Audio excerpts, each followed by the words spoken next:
Galera, vamos para mais um vídeo sobre temas diversos para concurso, dicas para concurso. A gente vai falar sobre a artrite reumatoide, beleza? Bom, primeiro o conceito da doença, né? É extremamente importante a gente saber o conceito da doença, que é uma doença autoimune inflamatória crônica. É uma informação extremamente importante, é uma doença autoimune inflamatória crônica. Ela é caracterizada por sinovite periférica, né? Então isso é uma das características que a diferenciam a artrite reumatoide de outras doenças reumáticas, por exemplo, o lúpus, que é uma alteração mais sistêmica do que articular, né? Diferencia, por exemplo, da osteoartrose, que acomete também articulações centrais também da coluna, mas que não é comum na artrite reumatoide. Então essa diferenciação, né, ela é extremamente importante para a gente responder essas questões de concurso, tá? Então essa sinovite periférica, ela evolui para erosões ósseas com deformidades irreversíveis se não for tratado adequadamente.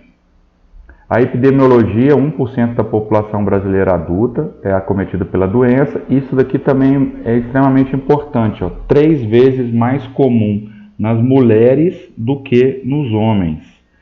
E seu pico de incidência entre os 30 e 50 anos de idade. Então isso é uma informação importantíssima para concurso, né? Não só para diagnóstico diferencial, mas também para concurso, né? Pode vir questões do tipo, qual que é uma doença autoimune inflamatória crônica que acomete mais mulheres do que homens na idade entre 30 e 50 anos de idade, né? Ou a artrite reumatoide é uma doença autoimune inflamatória crônica que acomete mais os homens que as mulheres, verdadeiro ou falso, entendeu? Então esse tipo de questão a gente tem que ficar atento, porque essas informações que são importantes, beleza? Continuando aqui, o controle inadequado do processo inflamatório vai provocar danos articulares irreversíveis e, portanto, o início precoce dos medicamentos modificadores do curso da doença, o MMCDs, né? São medicamentos modificadores do curso da doença, são medicamentos que são prescritos logo no início de um possível diagnóstico ou de um possível semiologia, avaliação que leve a esse diagnóstico, né?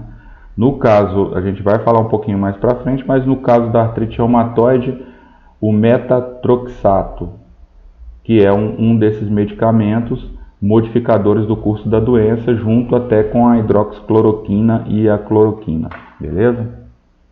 As manifestações clínicas da artrite reumatoide, você deve começar a suspeitar da artrite reumatoide em pacientes que apresentam artrite, que é edema articular com dor à palpação, com duração maior do que 6 semanas, exceto, obviamente, se houver um outro diagnóstico mais provável. É preciso fazer o diagnóstico diferencial, conforme outras características clínicas, né? Por exemplo, a osteoartrite, a gota e a artrite psoriásica, tá?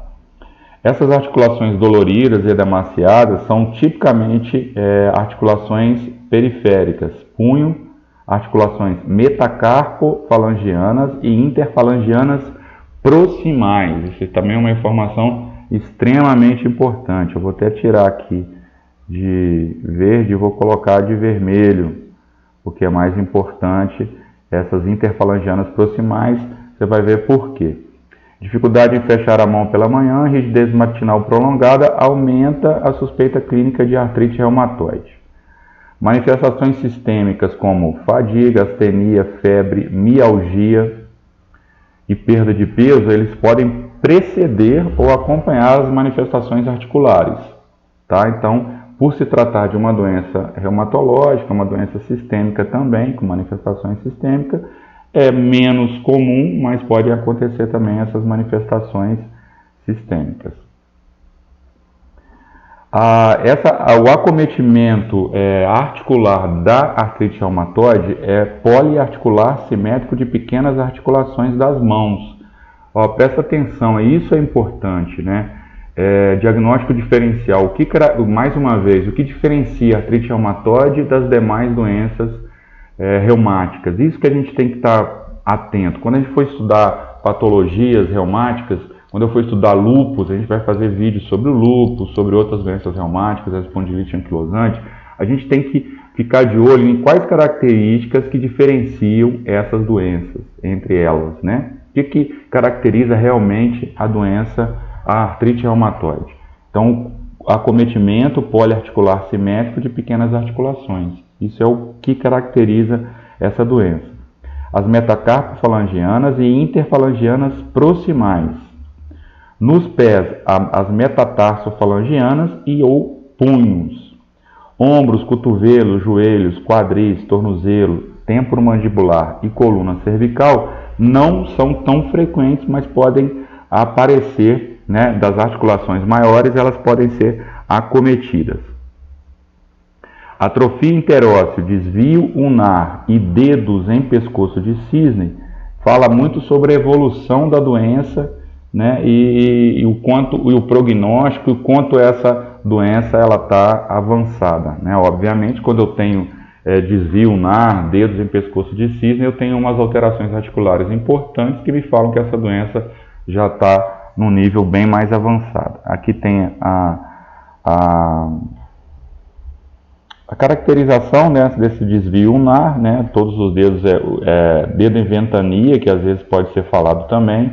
Atrofia interóssea, essa é uma atrofia da musculatura intrínseca da mão, né? E panos em metacarpofalangianas, lembrando que nas metacarpofalangianas e nas interfalangianas proximais. Aí agora, essa figura 2 aqui, ela é muito interessante, muito dentro daquilo que eu estava comentando anteriormente. O que diferencia uma doença reumatológica da outra? E aqui, o que diferencia a artrite reumatoide da osteoartrite? Então, a gente pega aqui, por exemplo, nas articulações periféricas, né, nas articulações das mãos e dos pés na artrite reumatoide. Então, ela comete as metacarpofalangianas e as interfalangianas proximais. Metacarpofalangianas e interfalangianas proximais. Por que eu chamei a atenção disso? Porque na osteoartrite, o acometimento é mais das interfalangianas proximais e interfalangianas distais, não tanto das metacarpofalangianas. E aí, o que caracteriza, que ajuda a diferenciar, né, na osteoartrite é justamente o acometimento dessas interfalangianas distais. Então, por isso que eu falei metacarpofalangianas e interfalangianas distais. No pé, o raciocínio é o mesmo, né? Ela acomete tanto as metacarpofalangianas quanto as interfalangianas, mas na osteoartrite, o comum é mais a metacarpofalangiana do primeiro dedo, do hálux, que é mais acometido pela osteoartrite. Não é tão comum você observar acometimento das articulações metatarsofalangianas e metatarsofalangianas e interfalangianas proximais dos pés. Desculpa a embolação aí. Então, na artrite reumatoide também pode acometer ombro, cotovelo, quadril, joelho e tornozelo, mas isso não é tão comum quanto na osteoartrite. E aqui você observa uma outra coisa também, a osteoartrite, as articulações da coluna, né, da coluna vertebral, da região lombar, região cervical, também pode ser acometida, é mais comum na osteoartrite que na artrite reumatoide. Aqui também mostra o acometimento da coluna cervical, né? Em uma complicação do acometimento da coluna cervical pela artrite reumatoide é as luxações da articulação atlantoaxial, que é extremamente perigoso. Então, daí a importância de avaliar, através de exames de imagem, alguma alteração nesse sentido aí na coluna cervical, tá? Então, essa figura 2 ela é muito interessante, muito importante. O exame físico ele deve incluir cuidadosa palpação de todas as articulações que são potencialmente acometidas na artrite reumatoide em busca de dor, edema ou calor, né, que são sinais de processo inflamatório. O squeeze teste ou teste do aperto É um teste que está mostrando aqui na figura 3. Eu posso fazer tanto na mão quanto no pé, nas articulações metacarpofalangianas na mão e metatarsofalangianas no pé. O valor positivo do teste é dor, né? Quando eu faço o aperto nas metacarpofalangianas ou nas metatarsofalangianas, eu tenho como resultado positivo o aparecimento de dor. Tá? Esse teste tem uma alta sensibilidade para o diagnóstico da artrite reumatoide. Tá?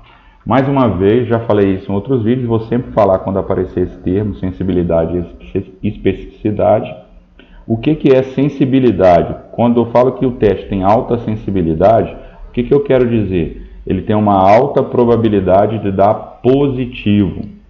Então, se ele der positivo, não me fala muita coisa, porque ele tem uma alta probabilidade de dar positivo. Ou seja, eu apertar essas articulações, a maioria das pessoas vão sentir dor. Agora, se eu estiver desconfiando e fizer um teste, em que fizer esse teste do aperto, né, o squeeze test, e der negativo, ou seja, o paciente não sentir dor, aí com certeza tem alta probabilidade de ser negativo e eu descarto o diagnóstico da artrite reumatoide. Então, testes com alta sensibilidade, mais uma vez, é excelente para descartar o diagnóstico, tá? Diferente da especificidade, testes de alta especificidade, eu utilizo esses testes para confirmar os diagnósticos, né? São termos importantes da acurácia diagnóstica, e aí no caso do teste do aperto, ele tem alta sensibilidade, elevada sensibilidade, então ele é muito bom para descartar diagnóstico, não para confirmar diagnóstico. Os exames complementares para o diagnóstico da artrite reumatoide, você tem o fator reumatoide. É importante, se der negativo, não necessariamente você automaticamente descarta a artrite reumatoide, né? Não necessariamente. O PCR, né, a proteína C reativa, e velocidade de hemossedimentação, que são dois testes que avaliam presença de processos inflamatórios sistêmicos, né? Sistêmicos não, né? A presença de processos inflamatórios. Exames laboratoriais normais não excluem o diagnóstico em pacientes com sintomas sugestivos de artrite reumatoide. Eu vou falar o quadro que são as características mais importantes para o diagnóstico da Sociedade Americana de Reumatologia. A avaliação diagnóstica e prognóstica ela é muito importante ao pedir o raio-x, né, das mãos, né? Então, quanto mais alterações, erosões, deformidades apresente esse paciente no exame de raio-x das mãos, pior, né, vai ser o prognóstico e até confirma o diagnóstico da doença. O raio-x, como eu falei, da coluna cervical também está recomendado, visto que pacientes têm um alto risco de subluxação atlantoaxial, né? Então, por isso, da necessidade de pedir o raio-x de coluna cervical. Acho que para a gente o mais importante são essas informações dos exames complementares. O diagnóstico de artrite reumatoide é, obviamente, os achados clínicos mais os exames complementares. Deve ter pelo menos uma articulação com sinovite clínica, ou seja, edema articular, que não seja melhor explicado por outra doença, né? Não é a osteoartrite, não é a gota, não é outro tipo de artrite, outra doença reumática. Excluir dessa avaliação as interfalangianas distais, a primeira carpometacarpiana e a primeira metatarsofalangiana. Por quê? Porque isso diz mais sobre osteoartrite do que artrite reumatoide. Os fatores de mau prognóstico da doença são, primeiro, o sexo feminino, acomete mais mulheres, então o pior prognóstico são para as mulheres. Pacientes tabagistas, com baixo nível socioeconômico, com início da doença em idade mais precoce, lembra, em torno de 30 a 50 anos, quanto mais próximo de 30, pior é o prognóstico dessa doença. Fator reumatoide ou anti-CCP em valores elevados. Velocidade de hemossedimentação e o PCR também, que são provas inflamatórias, também alterados, elevados. grande número de articulações edemaciadas. Quanto maior o número de articulações acometidas, tanto por processo inflamatório quanto deformidades já instaladas, erosões e deformidades já instaladas, pior é o prognóstico. Manifestações extra-articulares, tá? E presença precoce de erosões na evolução da doença. Tudo isso fala muito mal sobre o curso da doença, né? Sobre o prognóstico da doença. Os critérios classificatórios de artrite reumatoide, eles aumentam a sensibilidade do diagnóstico e permitem identificar os casos mais precocemente. Então, pacientes com pontuação maior ou igual a 6 apresentam diagnóstico de artrite reumatoide. E quais são esses critérios? São os critérios de classificação da artrite reumatoide, do Colégio Americano de Reumatologia e da Liga Europeia também contra as doenças reumáticas. Isso foi publicado em 2010 e é utilizado até hoje. Então, eu tenho alguns critérios aqui, ó, são 4 critérios: o envolvimento articular, a sorologia, as provas de fase aguda e a duração dos sintomas. Então, eu vou pontuar essas 4 características de acordo com algumas características específicas de cada uma delas. Por exemplo, envolvimento articular. Eu tenho envolvimento de uma grande articulação, ou seja, eu tenho o edema articular, né, sinovite, processo inflamatório de apenas uma grande articulação. Então eu vou pontuar isso como 0, está muito longe de ser artrite reumatoide, né? Se eu tenho 2 a 10 grandes articulações acometidas, aí eu dou um ponto, porque isso me aproxima mais de uma doença mais com manifestações poliarticulares simétricas, que tem muito a ver com artrite reumatoide, né? Agora, se eu começo a pontuar um pouquinho mais alto, se eu tenho pequenas articulações envolvidas, que é a característica mais importante da artrite reumatoide. Então, 1 a 3 pequenas articulações eu dou 2 pontos, de 4 a 10 pequenas articulações eu dou 3 pontos, e quando eu tenho mais de 10 articulações acometidas, pelo menos uma pequena articulação, eu dou 5 pontos. Tá? Lembrando, se eu tenho uma situação dessa, lembrando que os pontos, a pontuação maior ou igual a 6 indica diagnóstico de artrite reumatoide. Aí eu vou para sorologia. Envolvimento articular eu vou pontuar de 0 a 5, a sorologia eu vou pontuar de 0 a 3. O fator reumatoide negativo e anti-CCP negativo eu pontuo 0. Se eu tenho um fator reumatoide positivo, aí eu já pontuo 2, com CCP positivo também. Se eu tenho um fator reumatoide positivo com taxas elevadas ou anti-CCP também positivo em título alto, taxas elevadas, eu pontuo 3, tá? Então eu dou a maior pontuação possível. A próxima característica que eu vou avaliar são as provas de fase aguda, que é o PCR, né, que é a proteína C reativa, e o VHS, a velocidade de hemossedimentação, que são as provas inflamatórias. Isso aqui eu vou pontuar de 0 a 1. Se eu tiver o PCR normal e o VHS normal, 0 pontos. Agora, se eu tiver anormal os dois, ou um ou outro, eu vou dar 1 ponto na classificação geral. A duração dos sintomas também vai variar de 0 a 1 pontos. Se eu tiver menos de 6 semanas de duração de sintomas, eu pontuo 0. Se eu tiver maior ou igual a 6, eu pontuo 1. Tá? Então, nessa classificação, eu posso fazer 5, 3, 8 com 2, 10. Então, eu posso fazer 10 pontos no máximo. Se eu tiver mais do que 6 ou mais do que 6, eu tenho um diagnóstico sugestivo de artrite reumatoide. Certo? Como trata-se de uma doença inflamatória crônica, um paciente com artrite reumatoide tem maior risco de eventos cardiovasculares que a população em geral. Então aí há uma necessidade de um trabalho preventivo extremamente importante. Por quê? Porque a principal causa de morte de pacientes com artrite reumatoide são as doenças cardiovasculares. Ninguém morre de artrite reumatoide, ninguém vai a óbito de artrite reumatoide. Mas o paciente que tem artrite reumatoide, ele tem uma possibilidade maior de desenvolver doenças cardiovasculares. Então, identificação e controle dos fatores de risco cardiovascular devem fazer parte da rotina assistencial dos pacientes com artrite reumatoide. Então, se você estiver lá na sua clínica, fugindo um pouquinho da questão do concurso. Se você estiver lá na sua clínica, você pegou um paciente com artrite reumatoide, você não fica preocupado somente com as manifestações articulares da doença, e sim com os problemas sistêmicos que essa doença pode acarretar. Um deles é esse alto risco de doenças cardiovasculares. Tá? Então você tem que pensar nisso, pensar no nos fatores de risco, identificação de fatores de risco e controle desses fatores nesses pacientes. Beleza? O tratamento da artrite reumatoide, logicamente, é um tratamento medicamentoso e o tratamento fisioterapêutico, né? O tratamento medicamentoso da artrite reumatoide ele deve se iniciar o mais precocemente possível com esses medicamentos modificadores do curso da doença.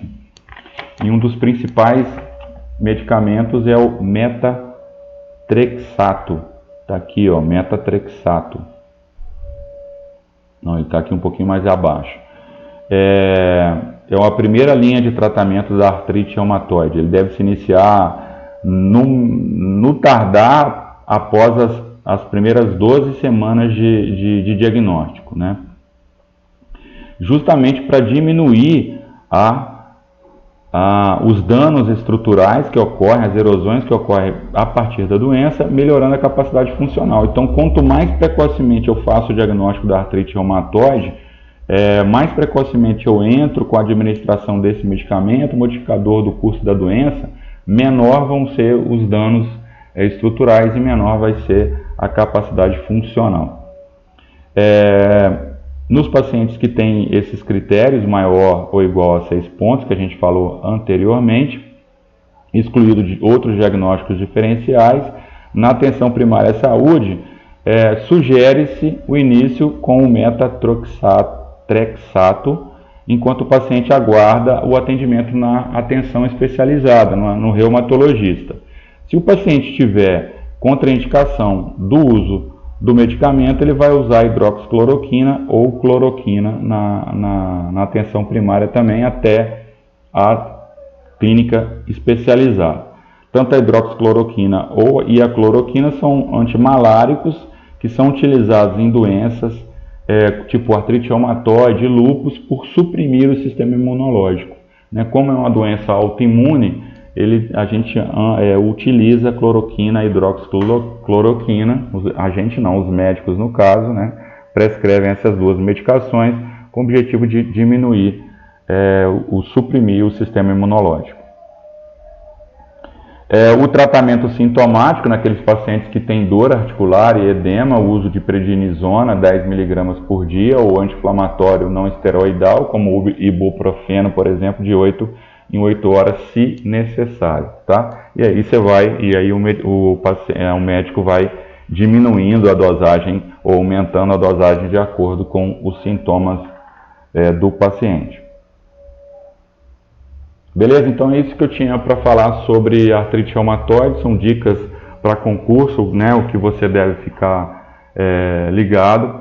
Em relação ao tratamento fisioterapêutico da artrite reumatoide, a gente vai fazer um vídeo específico sobre isso, mas o que eu posso adiantar é que você precisa saber quais são as indicações e contraindicações dos diversos recursos que a gente tem da cinesioterapia, o quanto eu posso utilizar o exercício, o aeróbico, o exercício de força, e dentro dos recursos eletrofísicos, né?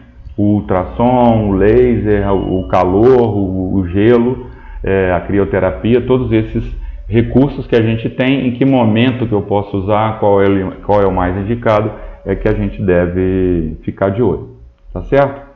Então espero que vocês tenham gostado. Se gostou, compartilha, dá o joinha aí. O objetivo desses vídeos é dicas para concurso, né?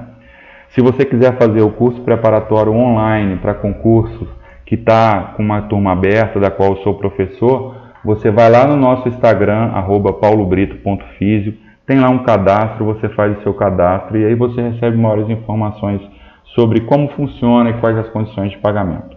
Beleza? Conto com a colaboração de vocês e até o próximo vídeo.